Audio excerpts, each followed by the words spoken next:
پانی اللہ کی نعمت ہے اور بعض جگہ تو اس کی کوئی قیمت ہی نہیں ہوتی. اور دوسری طرف وضو جیسی عظیم عبادت ہے وضو، جس کے بارے میں حدیث مبارکہ میں آیا من احسن الوضوء خرجت خطاياه من جسده حتى تخرج من تحت اظفارها. جس نے اچھی طرح وضو کیا، یہ اتنی عظیم عبادت ہے کہ اس کے گناہ جہاں جہاں وہ وضو کرتا جاتا ہے نکل کے گرتے جاتے ہیں، یہاں تک کہ ناخن کے نیچے کے گناہ بھی نکل جاتے ہیں.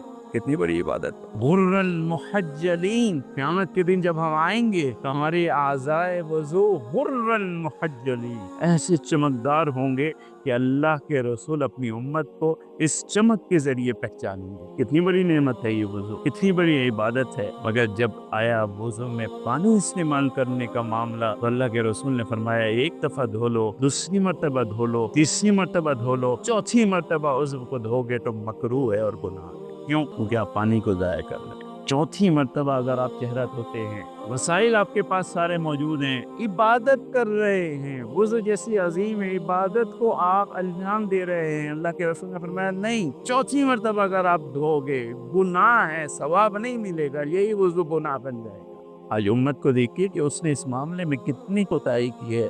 تو 3 مرتبہ دھوتے ہیں مگر اس ایک کلی کرنے کے اندر کتنا پانی بہا دیتے ہیں. صاف ایک حضور صلی اللہ علیہ وسلم کا وضو ایک گلاس پانی کے بقدر سے ہوا کرتا تھا، ایک گلاس. اور آپ کبھی تجربہ کیجئے گا جب آپ وضو کرتے ہیں تو کتنا پانی بہا دیتے ہیں. یہ اللہ کی نعمت جو آپ ضائع کر رہے ہیں، کیا آپ سمجھتے ہیں اس کا حساب نہیں دینا؟ قیامت کے دن اس کا حساب نہیں ہونا. گناہ ہے اور بہت بڑا حساب ہے. حدیث مبارکہ میں تم میں سے کلکم راعٍ، تم میں سے ہر ایک ذمہ دار ہے. اللہ کی نعمتوں پر نگہبان ہے. اللہ نے اسے وسائل نعمتیں امانت کے طور پر دی ہیں. وَكُلُّكُمْ مَسْئُولٌ عَنْ رِعِيَّتِهِ، اور جو جو نعمتیں تمہارے پاس امانتاً اللہ کی موجود ہے، قیامت کے روز ایک ایک کا حساب اور سوال ہوگا.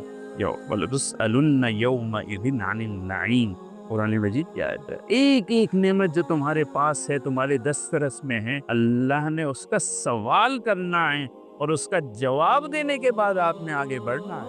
اور ان نعمتوں کی جواب دہی بہت بھاری ہے، بہت بھاری ہے. وضو کے اندر جب اللہ کے رسول یہ آپ کو ارشاد کر دی کہ چوتھی مرتبہ چہرہ دھونا یہ گناہ ہے اور مکروہ ہے اور پانی کا ضیاع ہے، تو آپ پانی جیسی عظیم نعمتوں کو کہاں کہاں تباہ کر رہے ہیں. اور آپ کو احساس نہیں ہوتا کہ یہ اللہ کی نعمت جو آپ ضائع کر رہے ہیں، اس قیامت کے دن سوال ہونا ہے اور کتنا بھاری سوال ہونا ہے. آپ ذرا سمجھیے گا اس بات کو. یہ تو اسراف ہو گیا. جہاں جہاں آپ اسراف کرتے ہیں، جس جس جگہ پہ آپ اسراف کرتے ہیں، پانی کا اسراف ہے، رزق کا اسراف ہے، اللہ کی دی ہوئی اور نعمتوں کا اسراف ہے. آپ مالک ہیں، اللہ نے آپ کو عطا کیا ہے، مگر تباہ کرنے اور ضائع کرنے کا اختیار آپ کو نہیں. آپ سے سوال ہوگا. اس اسراف سے آپ نے اپنے آپ کو بچانا ہے. یہ عظیم ترین اللہ کی نعمتیں جو آپ کے پاس ہیں، ان کی حفاظت کرنی ہے آپ نے.